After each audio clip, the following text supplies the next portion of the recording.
What is up, everybody? It is your guy SPD for another edition of Collision Control Center. What a night last night. I love the live collisions. They just feel so much different to me than a pre-recorded one. I don't know, maybe it's just mind over matter on that one, but the way it kicked off with their typical backstage promos, getting you hyped up for the match with the background music, I don't know, something about that just feels so different to me, and I love the presentation of it. A loaded stacked card on the road to Revolution, kicking things off with I think this was the match of the night for sure. So I think the tag team match with FTR and the Undisputed Kingdom.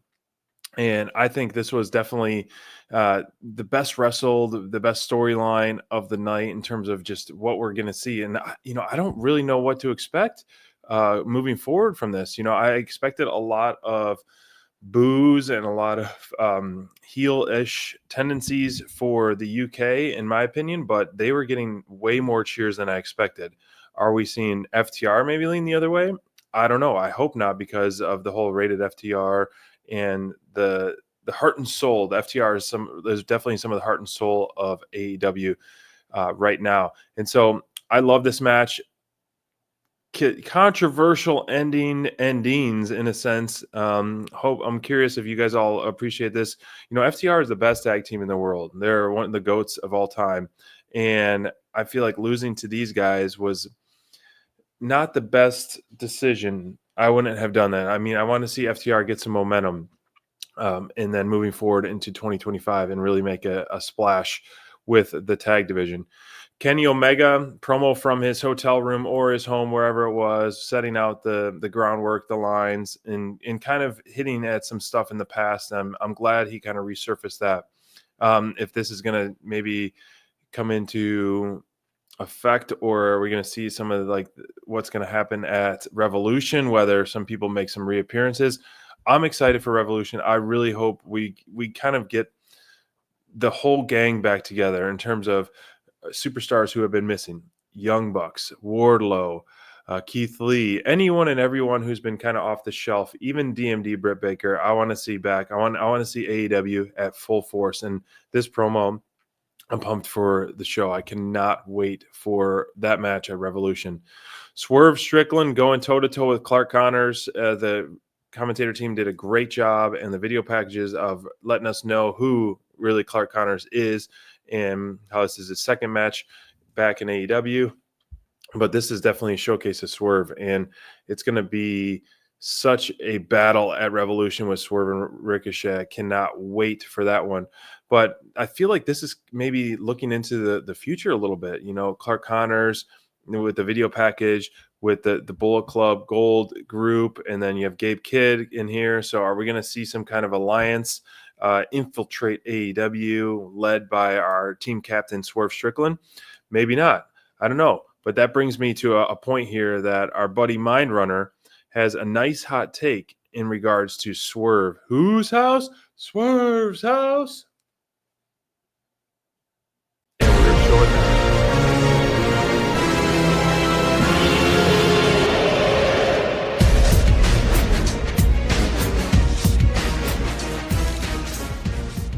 Ladies and gentlemen of the Dynamite Download Universe, it's your boy, Mindrunner, with a little hot take from the weekend.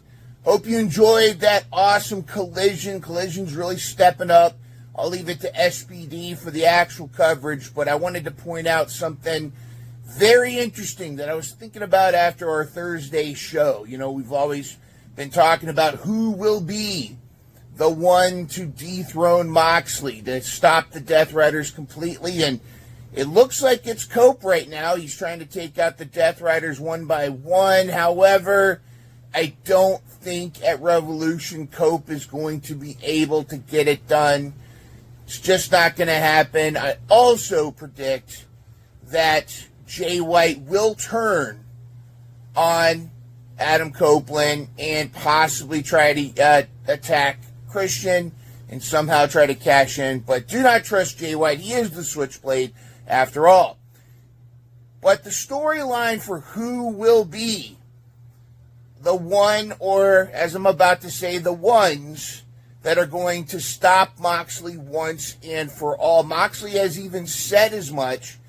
He's looking for the most dangerous, ruthless, hungriest of those at AEW. He's trying to find those that have so much passion and desire for the title that they're willing to almost die. They're willing to die for it. Well, those two have been in our faces all along. The story has been building up.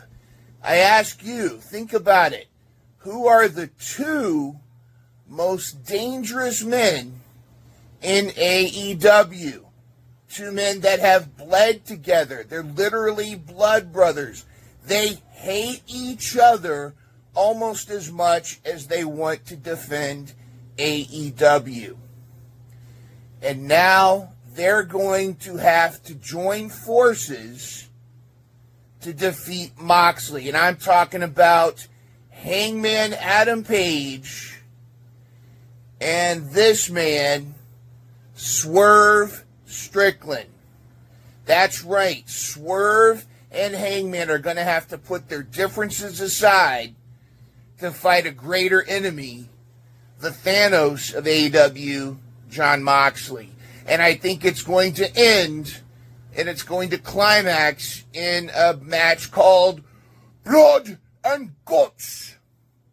So I'm here to tell you that Hangman Adam Page and Swerve Strickland are going to be the ones to defeat Jon Moxley. See, I'm doing what the TikTok influencers do now with their cameos and whatnot. So you heard it right here. That's my hot take. Enjoy the rest of your weekend. Don't forget to like, share, subscribe, touch our bells and buttons and all that jazz. And we will see you live on Thursday. Back to you, SPD.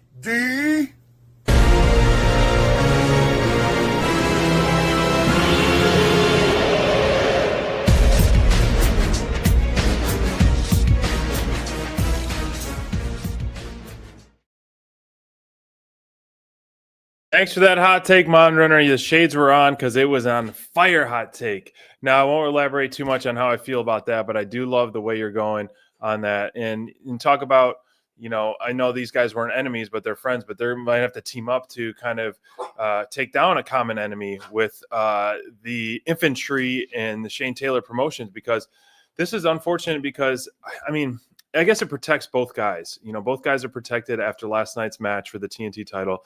They both wrestled a fantastic match. It could have gone both ways. I really did think we were going to see a title change.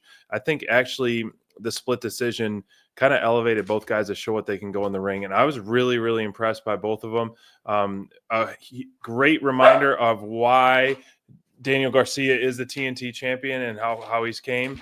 And then also another reminder of how good Adam Cole is. But it also stems from like what kind of partner you have.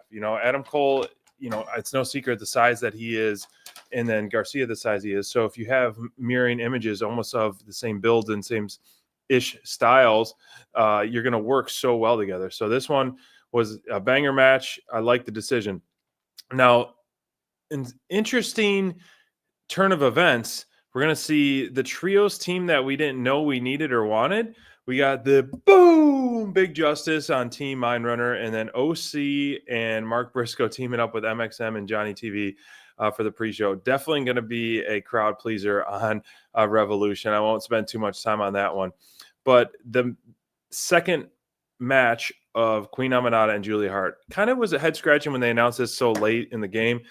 Maybe it wasn't planned this way, but the way the show started with that promo with Brody King and Hart, and then what we saw with Okada and all this, like it all makes sense. And Queen Aminata, last match, I said this before, that she was the standout of the two. And I'm so glad she got the win. We're seeing more heel tendencies, not just last night, but over the last few weeks.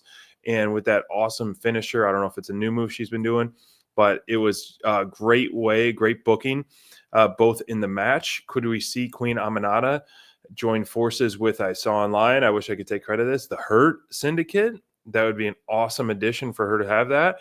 But she's been proven how great she is in the ring as by herself, and I wanted her to be a mainstay here in AEW. Now, Brody King and Okada kind of having a little beef and having a match at Revolution possibly. Sign me up, because I would love to see that. And Brody King deserves his flowers and deserves any championship, but I still think Okada's run is still going to be going on. I don't know when he's going to get dethroned, but I'm glad he's starting to get featured a little bit more. Now, Yuta had a match that's really kind of the prerequisite to this match, the main event at Revolution. Yuta and Willie Mack and Moxley calling him out, telling him to finish the job. So we'll see where Cope and Yuta, when they go face-to-face next week in Dynamite, how the last member of the Death Riders, how Cope is going to take him off the shelf so he can focus one-on-one. But who knows? I mean, we don't want to spoil anything ahead of our Revolution preview show next Saturday after Collision. Quite the promo of the night right here from Toni Storm, hyping us up, got me fired up for the Hollywood Ending Falls Count Anywhere match at Revolution. She just continues to surprise me in and out of the ring and promo stuff and segments and bookings, and just her acting. Like, this was such a hilarious, top-notch promo. I loved the way it was, and with the neck brace and just literally laying it down. They're doing such a good job. Like, if it wasn't for Mox and Cope with such that long build, this one definitely could be the main event of Revolution. And a lot of people are on that, signing that petition to push this for main event Revolution. It is definitely main event quality feud. So it hopefully gets its flowers. Maybe it's co-main event somehow, but this is going to be an awesome ending to quite the feud over the last year or so. Speaking of main events, hometown guy, Powerhouse Hobbs and Bandito team up with Big Bill and Brian Keith for a battle of the ages. Huge pops for Hobbs, rightfully so. The hometown guy putting on a clinic, getting the W, and I'm curious more than anything, enjoying this match. I love the way it ended for Collision. Is like, what are we going to get next from Hobbs in this feud? You know, I love Hobbs a lot, and we love him, and he was our top performer of the night. But do you think? I'm curious, let us know, and we could bring this up next show too. Do you think the next move for Hobbs is to challenge Jericho? I know he's had beef with the Learning Tree itself, but do you think the next move would be for him to challenge Jericho for the Ring of Honor World Championship and become Ring of Honor World Champ?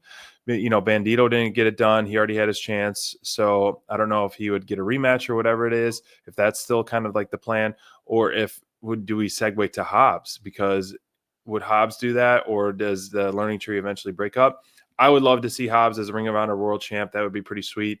But selfishly, I want him to stay on AEW television, because that's where I love watching him the most. Top performer of the night, both from SPD and Mindrunner, hometown guy, Powerhouse Hobbs. Now, I was going to maybe throw an FTR there as well for my top performers, just because I loved their stuff in the ring. But I got to give it to Hobbs. Overall, everything was just perfect. Cherry on top, with minus some confetti of the night.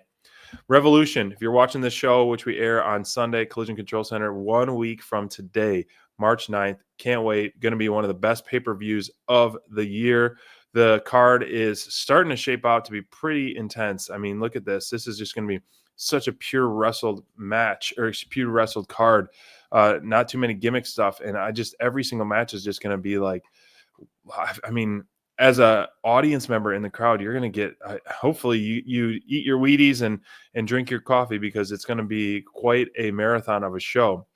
So you got 6, 7, 8 confirmed matches, 1 0-hour match, possibly another match with the Okada and Brody King.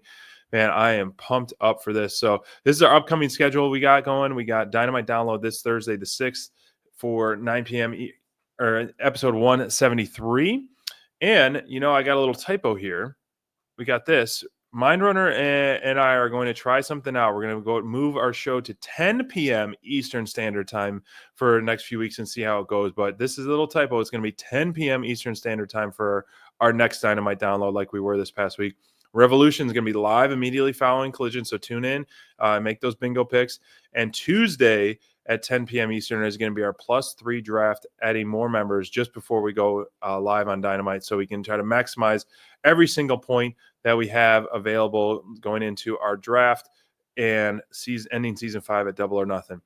Well, one match I'm really excited about next week, and I know we all are here at Dynamite Download, is the tag match with Thunder Rosa and Chris Statlander versus Mega Bane and Penelope Ford.